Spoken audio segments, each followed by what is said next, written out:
back here on Across the Board with Ian the Colonel on hawkradio.org and acrosstheboardradio.com. We talk about this all the time, what genres are thriving, what genres are dying.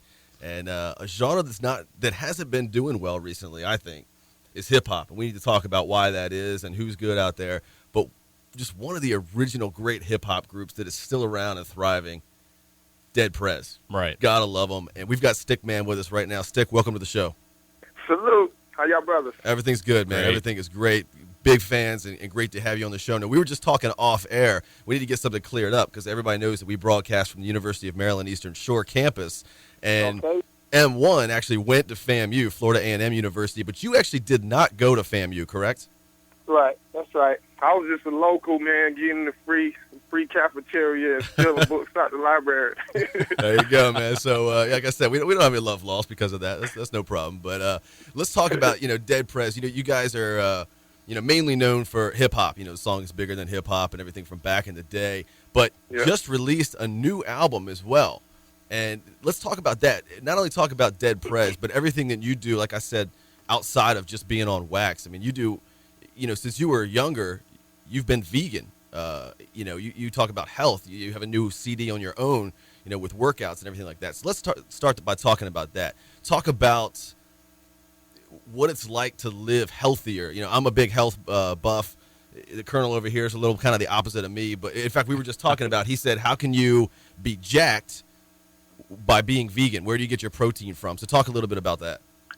Oh, that's a good one, man. Well, first, let me say a disclaimer. My wife of 20 years next month. Oh, right? Congratulations, man. Thank you, man. She's a holistic nutritionist. Right. So I'm able to, get the benefit of her wisdom and insight and experience with all my planning. And she actually put out a guide called Vegan Sources of Protein. Yep. Where, like, for example, pumpkin seeds, that you can get at Whole Foods or whatever. Pumpkin seeds are loaded. For a fourth a cup of pumpkin seeds, you're getting like 12, 14 grams of protein. Yep. Wow. You know what I mean? And people are paying like $80 for a tub of synthetic powder to get protein. You know what I'm saying? Yeah. So it's, just having the information is the way that I think we are able to, make vegan work for us. You know what I mean? I don't subscribe to a particular dogma when it comes to diet. I believe, diet is a limitation, whereas a way of eating in balance allows you to reach certain goals at different times. I like that. You know what I'm saying? So I'm pardon me if you hear the blender in the background. That's the sounds of as we speak. Do your thing, man. That's good. That's good advice, especially for someone like me. I'm trying to eat healthier. I'm trying to be more informed about it. But, as we mentioned earlier, there are misconceptions about it by people who are not informed the correct way, a la myself. But, what's the best advice you can give to someone who's trying to get into being healthy? I mean, it's harder to cut out all these nasty things in life that you've depended on for so long. What's the best advice, the simplest advice? Well, that's kind of why I started RBGFitClub.com, because there's so much information out here, but it's not necessarily coming from a centered place where they're concerned about the health of people. Like, a lot of people sell you quick things, like get your abs real fast, get cut up. Right, or in 30 seconds, right? Yeah, you know what I mean? Or take this pill or this pharmaceutical thing to do the work for you, basically, right. So, RBG Fit Club is my way of sharing a whole lot of information as it relates to training, my martial arts background, and I'm also a runner.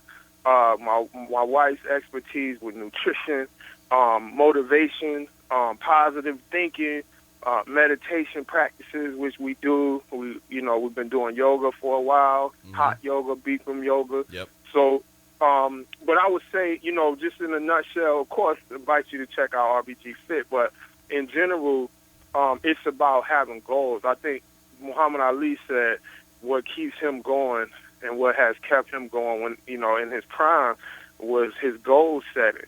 And he would give himself like weekly goals.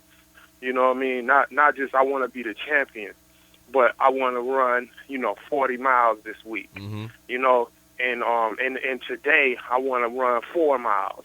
Okay. And break your goals down into small things, and then you have all those little things to motivate you, and a whole lot of rewards before you get to the ultimate. So, that's a tip. And that's, important to everybody. All of these, living healthy, like you said, it's not a diet, it's a lifestyle, that kind of thing. And it's important to everybody. But of course, this campus being an HBCU, historically black college or university, in the black community, I think, health is a really, really important issue with so many instances of diabetes and obesity and that kind of thing. So, yes, like you have, on the website, actually, which is Stic, obviously Stic with a C, SticRBG.com. You can go to the store there, and they have the Vegan Soul Food Guide to the Galaxy by your wife. So talk about how important that is just in your community. Right on, man. Well, the soul food culture, whether it be, the black community, the brown community, or, most indigenous cultures in the world. Right. And let's include the standard American diet and the standard European diet. Absolutely. Nobody really is exempt. But our culture in specific as African people, is on the backside of the enslavement process is very survival based. You know what I'm saying? It's like, it's cheap, it's convenient, it's right there, and I'm used to it, and I'm familiar. Right. And so, with the diet and the lifestyle that we have, the stress pent up, the frustrations with the social situations that we live in, with all these different fats and meats and, chemicals and sweeteners and all this drugs and alcohol and cigarettes and all of these things that are normal to us equal the effects that we see in obesity, in liver disease, and all the different things that are too common, diabetes, and in my household, diabetes, heart attack, drug addiction, things like that. So, vegan is again, my wife is a holistic nutritionist, so she doesn't try to sell you to be a vegan, but what she tries to do is educate each one about the role of nutrition in a balanced diet. And it just so happens many people like Dr. T. Colin Campbell, who has a book called A China Study, it just so happens that there are things about the animal protein that are contributors to the development of cancer. Right. And so, those are things that in extreme moderation for certain goals, a person can use for health. But plant sources of the nutrients that we need are abundant. So we don't have to have it through meat, as we've been taught by the meat industries for 50, 100 years. Yeah. That we need eggs and we need meat and we need this, but we do need the nutrients they're talking about. And so she kind of teaches people how to get it from plant sources. All right. And people talk about, what does this have to do with hip hop in any way, shape, or form? Everything. Let's talk about, Eric Sermon died of a heart attack. Heavy D, sudden death. Big Pun died of, kind of heart complications of being overweight and that kind. People don't think about that. I mean, Tupac was shot. Man. Biggie was shot, but there are a lot of people that have died young. Nate Dogg had strokes, possibly because of a poor diet, that kind of thing. It's important. Yeah. I had a quote in this song I just wrote not too long ago. I said, "Poor diets kill more brothers than pistols. We fighting for our lives like Michael Vick's pit bulls." You know what I'm saying? So, you know what I mean? You're right, man.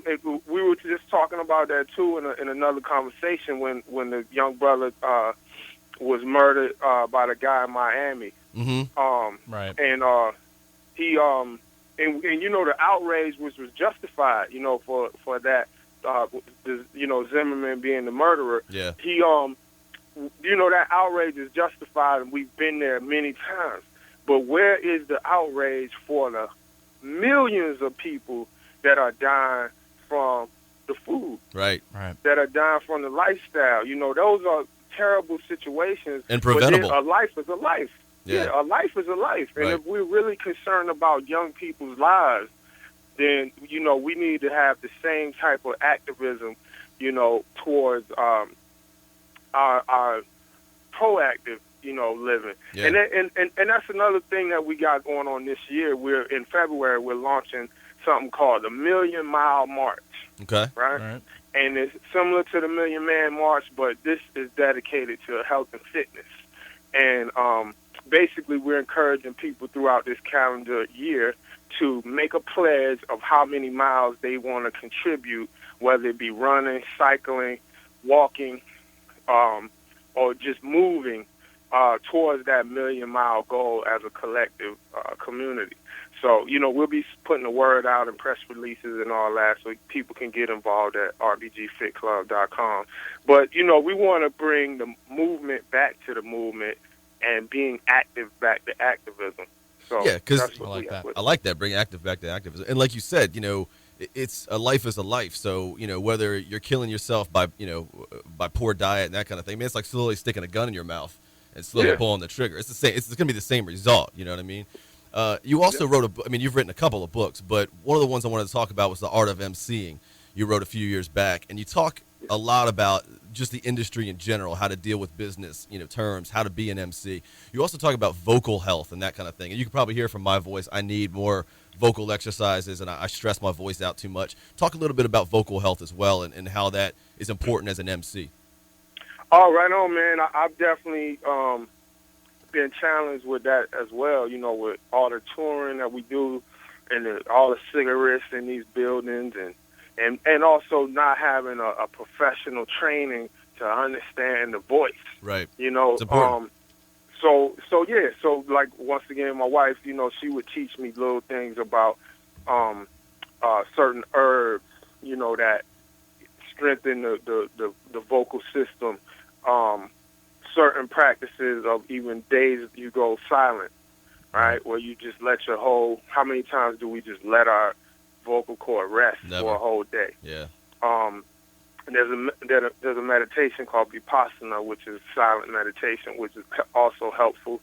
There's exercises. There's even ways like for your toothbrush, different solutions of herbs that you can soak your toothbrush in because germs hang out on toothbrushes. Right. And so, things like that in the book, I try to just give people a glimpse into and encourage people to do, more studies. But the body is our tool, it's our weapon, it's our vehicle, for our spirit, our inspiration, so to speak. So, if we understand it, we can take care of it. If we take care of it, the old saying, they take care of us, man. Right. And that's hip-hop, man. Hip-hop is a way of life. It's a culture. It's a way that we express ourselves. It's not just the beats and the rhymes. It's the energy and where it's coming from. And we, like KRS-One is a great leader in connecting the dots to our spirituality, to our hip-hop culture, man. So I always send people his way, and he got a great book called The Gospel of Hip Hop, man. That's a powerful joint, too. It is a great book. And getting back into what hip-hop is and what revolves around hip-hop, I was thinking about this the other day, trying to figure out what was the best era for hip-hop, whether it was the 80s, the 90s, 2000s, or current. Which do you think is the thriving era, the definitive era of hip-hop? Man, that is an awesome question. It is a great question. Hard to answer because I think hip hop is an evolving being, and for everything that one era did excellent, it lacked other things. Okay. Like the 70s, right? Was Imagine. The 70s was it just started peeking out from poetry and spoken word, right? Right. And but it was hard, and it was grown men, Melly Mel's and the Last Poets and Gil Scotts and all that was doing their thing. Melly Mel's a little later, but point being, it was a wisdom tradition, kind of. Then the 80s, the youth said, "Yo, that rap thing, you know what I mean? I'm feeling that." Mm-hmm. And then we put dance to it. right? And we made it about the movement and the youthful expression and that energy. And then it was, it was a fast pace. And, it was lyrical, but it wasn't even really about the lyrics that much. It was just the energy and the movement. Okay. And then in the 90s, the dancing kind of fell back, and it became about what you're saying.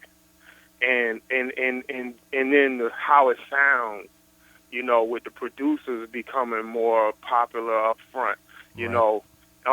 And the economics of it started to grow a little more.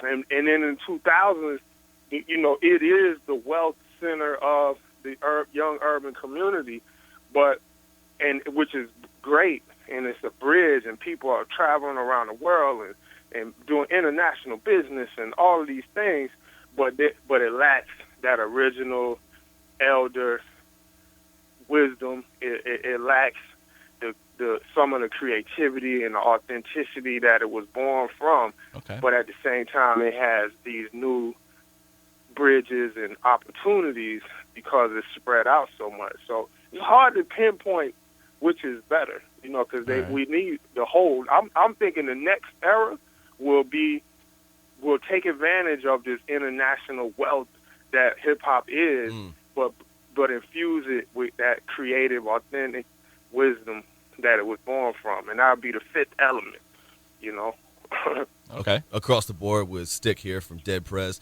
And now, you guys you've had commercial success with a positive element of hip hop, which is rare. I mean, there are bands, guys that you've hooked up with, like Beat Nuts and other friends of our show, like Dilated Peoples and people like that have done that, but there are so few. I mean, you look at the biggest rappers, commercial rappers today, they're singing about dope, just singing about whatever, just stupid stuff, the same stuff over and over again. But they're selling because of the beats or whatever. But you guys, talk about opening people's eyes to politics and what's going on in the world around them. I mean, and bands like Public Enemy, Rage Against the Machine did that kind of thing. But there are so few that have had commercial success. Talk about how you've been able to be successful selling that message.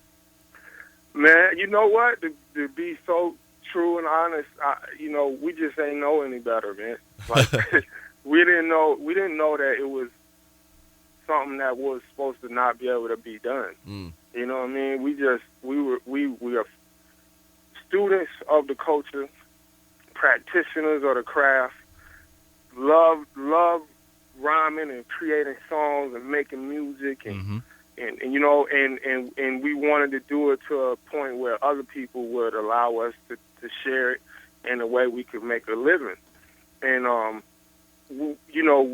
everything that we done, like with our first album, Let's Get Free, we made the connections because we seen that through hip hop taught us this. People like Master P, Jay-Z, those people at that time, RZA, taught us that you can't just be an artist. You have to be a business person. Mm-hmm. And we had the benefit of their experience and their rhymes and their story as we was coming into the game. And so we knew that it wasn't going to be just enough to get respect as MCs, but we're going to have relationships and make the kind of moves that we can control our own destiny with our profession. And so to us, that's what success was about, not so much the fame and fortune, but just being able to put out music consistently as a livelihood. And we've been able to do that, and that's, the success that we see. And it just so happens we would always meet people in the game that would show love, from Dave Chappelle to Nas to Lauryn Hill to you name it. We've had a chance to tour with LL Cool J, all kind of folks, but never did we have to compromise where we were coming from, because we understood it had to be a certain amount of skill, and then the opportunities, will come as we create them. So, that's the bottom line for us, I guess. And we still here. We still got more to go. And you guys have talked about, what you don't like about record labels, and record labels are kind of, to a large degree, dying out these days. They're not as necessary, it seems like, in this age of music. But what do we need to do to fix the music industry? What do we need to do to fix? I mean, you follow politics. what do we need to do to fix the country? I know there's no short answer to that, but what do you think? Yeah, man, I think it is a simple answer. It's just not a simple execution. Okay. It's basically we need to awaken, to our potential as a nation, as people, as individuals, as coaches. We basically have bought into the illusion. We done let our greed overshadow our compassion. We done let our fears overshadow our love. And it's just symptoms of that. No matter where we look, people are hungry. People are trying to get their stake secure within this changing, uncertain climate that we live. And that causes all type of frustration and exploitation and all of these things, and that's causing people to make music that ain't connected with nothing real, but they feel like they got to do it because that's what make money, and right. I'm trying to feed my family. It's the same symptom from no honesty. Yeah, the government to the dude on the corner. It's the same symptom. So I think to fix it is a process of healing, a process of understanding that, and compassionate inspiration, compassionate use of resources, and some tough love when it comes to the system that we're under, us demanding justice in an organized effort, across the board. We need to.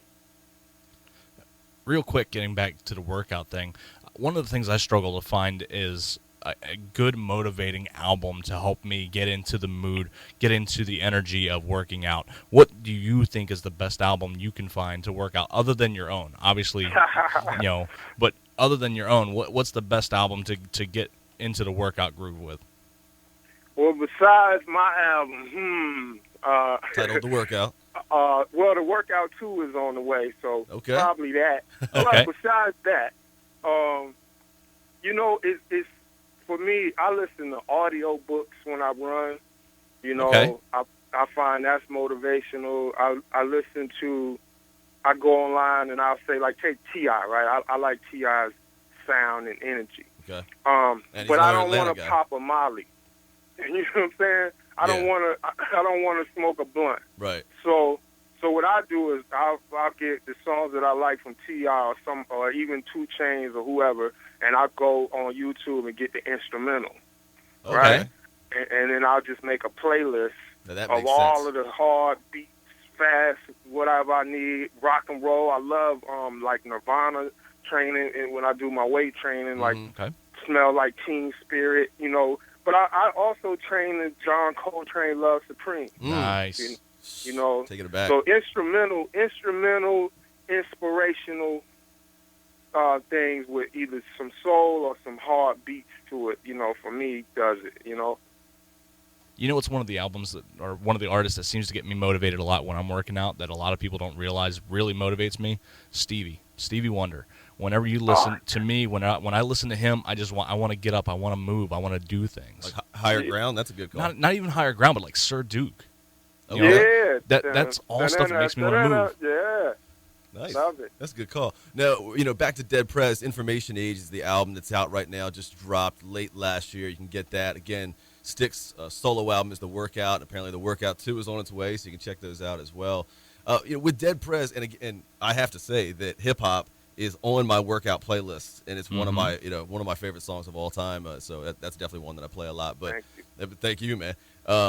When is part of the symbol for Dead Prez, you guys use that hexagram 7. I think it's called the Shy hexagram, which means, as far as I understand, leader or army. Why choose that? Oh, right on. That's the she, and she. Okay. That's a principle in organization. Okay. The leader and the army is a dynamic, right? Mm-hmm. The leader is the initiative, okay, right? Energy, and the army is the the arms of that initiative. They carry it out. So it's like planning your work and working your plan. You know, the leader is the planner, you know, and the carrying it out, that's the work. Mm-hmm. So that's how we've always seen our dynamic as a group, is that we're the workers and the bosses. You know, we're able to do the creative, songwriting, intuitive, but then we're also able to run our business and be administrators in our destiny. So, you know, that symbol spoke to us, you know, as we was studying the Book of Change that we got, you know, that from. And it represented the dynamic or the yin and yang of even our name, Dead Prez, Dead Presidents. Mm-hmm. People say, well, y'all positive and y'all know y'all ain't with capitalism and yada yada. Why y'all have a name, Dead Presidents? And, you know, it's a dynamic because you need this money. We in capitalism. That's like right. If you got to swim in the water. If you're a fish, you can't get around the water. Right. You know, but Dead President also means that we recognize that the presidency or the symbol of this system is dead to our community. Right? It's sleep. It's sleep. It don't respond to us. So we have to be our own presidents. But then we're dead. We're asleep. True. We don't realize that we are our own presidents. We always look outside of ourselves for the leadership. So all that hexagram really spoke to our life philosophy. You know, in terms of being your own leader, carrying out your own mission. You know, so that you can be victorious in what you set out to do. Damn, man, I feel inspired now. I'm going to start the movement right now. Stick for Prez. Stick for president. Make that happen. Let's get it. Imagine that. Yeah, let's get it, man. And I got to go out and get a Dead Prez shirt. I'm looking at one online right now, actually, that has the hex on it. You know, and again, RBG.com. You can go to Dead Prez blog at WordPress.com. I mean, you can, everywhere. You know, RBG Fit Club, and you know, just follow. But RBG, by the way, is reaching bigger goals. So that's the idea behind it as well. But the workout, go get this CD, go get Information Age, and you know, follow these guys. You know, M1 and Stic both. And, for sure. Absolutely, man. And just let me say this too, man. Information Age, the Dead Prez album, is a deluxe edition that's on the way, January 22nd. Okay. So for people who got the pre-release in October, they got the songs that we released online. But this is the physical album with more songs and a little more for people who've been waiting, you know, since 8 years ago when me and my partner dropped the record together. Mm-hmm. So there's some songs on there that's not on the online version. 2 of my favorite songs on the album are new. So I just want to let people know that the release in January is something new in there if you already got the online version. Go back and get that then. Yeah, get the other version. Yeah. Last question, real quick, Stic. If you knew your life is wrapping up, you only had time to listen to one more song, what would that song be? And it can be yours, can be anybody else's, and you can hear it or you can perform it. What's the last musical notes you want going through your head? Survivor, Eye of the Tiger. Okay. All right. Knew that one right off the bat. Nice. Yeah, that didn't hesitate anything. Right. That's good. Yeah. That's a good call. That's one of my anthems right there, man. That's a great one to work out too. Yeah. Now I'm gonna have to go home and watch Rocky tonight. You know that, right? No doubt. All right, we'll be back here in a few minutes. Then that's been Stic. Like I said, check out Dead Prez. Check out Stic. Be back here in a few minutes. I'm E. He's the Colonel. This is Across the Board here on HawkRadio.org and AcrossTheBoardRadio.com.